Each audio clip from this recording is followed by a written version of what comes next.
Hello boys and girls, today we are going to be talking about reduce, reuse, and recycle. One way we can reduce, reuse, and recycle is with our food scraps. Anytime you eat a vegetable and you don't want to eat the rest of it, just simply put it in the freezer in a Ziploc bag, store up to about a month, continuing doing that, adding onto the stockpile, and then when you get enough and then the 30 days is up, we can go ahead and make vegetable broth. Dun, dun, dun. All you need is either a crock pot or a pressure cooker or an Instant Pot. There are two different things. So let's go ahead and get started. Yee! Kids, members, I ask that you please get your parents' permission or parents guide you while you do this. This can be very hard and I don't want anyone to get hurt. So first things first. We are going to be getting our vegetables. Okay, so I've got all my supplies out. Here we have the Instant Pot. And here we have my vegetables that I've froze for about 30 days. You notice I've got an assortment there. I've got some lettuce, some onion head, a little bit of tomato left over, and some, let's see here, some cauliflower tops and some corn.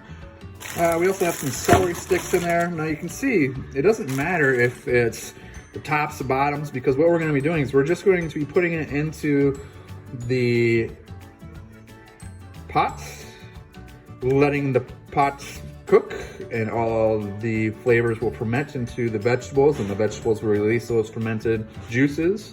So that way we can get everything else. Now, a couple other things that I want to do is I'm going to add some things that I absolutely enjoy. First of all, salt and pepper.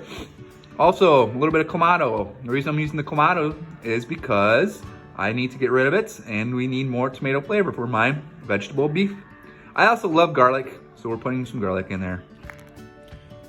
Okay, now that we have all of our ingredients, what we're gonna do is we're going to be putting in 1 teaspoon of black powder. We're also going to be putting in 1 heaping scoop of garlic, because I love myself some garlic. Whoop, garlic. Ah. Next, clamato.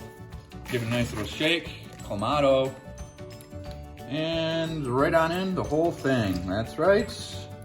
Like I say, I'm gonna be making some vegetable beef. So we need that broth. I want it to be all tomatoey and gooey and yummy. Okay, next, same thing. We're gonna be adding about a ½ teaspoon of salt. And our final thing, oh, one more thing. Can't forget the most important, the vegetables. Just pour them right on in, doesn't matter what, all of them in. So it looks like so. And next, lastly, very last for real this time, I'm gonna be putting a cup of water in there. I'll probably be adding another cup later just because I want to have that extra fluids to it. Put the top on there, lock it all down. I always struggle with this part. Make sure the vent is to sealing mode if you're using an Instant Pot. Next, all we do is push our soup broth. That just means that it's going to be pressure cookered. So that way the pressure cooker can go ahead and do that. What's the difference between a pressure cooker and a crock pot, you ask? Well, they do about the same thing, except for the pressure cooker has a sealant on there, and it makes everything cook that much faster because of that seal. It traps all everything in there, the moisture, the heat, everything. So the crock pot does not. The crock pot kind of releases that slowly, cooks at a low and slow. Where the hot Instant Pot and the crock pot, the Instant Pot and the pressure cooker cook at a nice high heat. So here we go, and this will probably take me about, after I push this button, probably about 35 minutes for these to cook down. Now that way they can get all the flavors can be fermented and be yummy, yummy, yummy in all sorts of ways. So, see you in 35 minutes. All right, everybody, so the alarm just sounded saying that it's done. So what we're gonna do now is we're going to go ahead and release the pressure by venting. So just like so. Make sure when you do this, the steam's gonna be coming out here and it's gonna be very, very hot. So you wanna make sure that you stay far, far away from it until it's done, like so.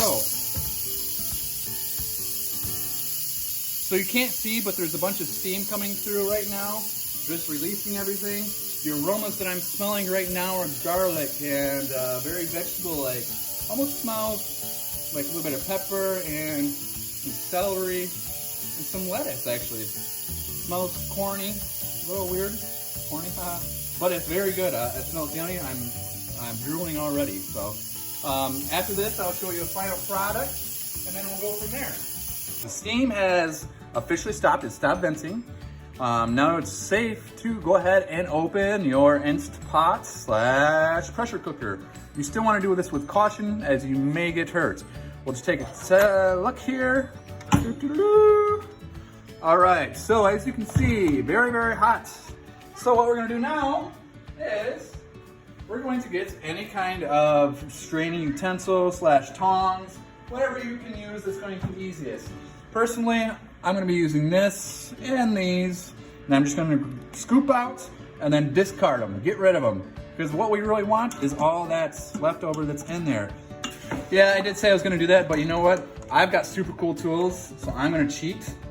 Otherwise, it would look something like this. You'd scoop them all out, get rid of it. However, what I'm going to be doing is colander.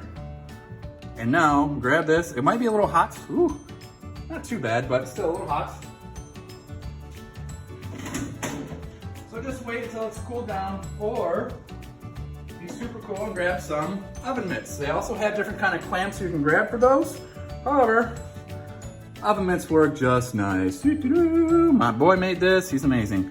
Okay, here we go. Out and just dump. Oh, look at that, that smells so yummy. Garlic and everything else can get out of there, that's fine. So once you do that, you're gonna knock it all out. Should be nice and clean and hot. You can go ahead and let it rest right in there, or you can go ahead and take it out. So if you take it out, my colander, just go ahead and bounce it up and down, shake, shake, shake, shake your veggies. Toss it right back in there. Bada bing, bada boom, you have vegetable broth.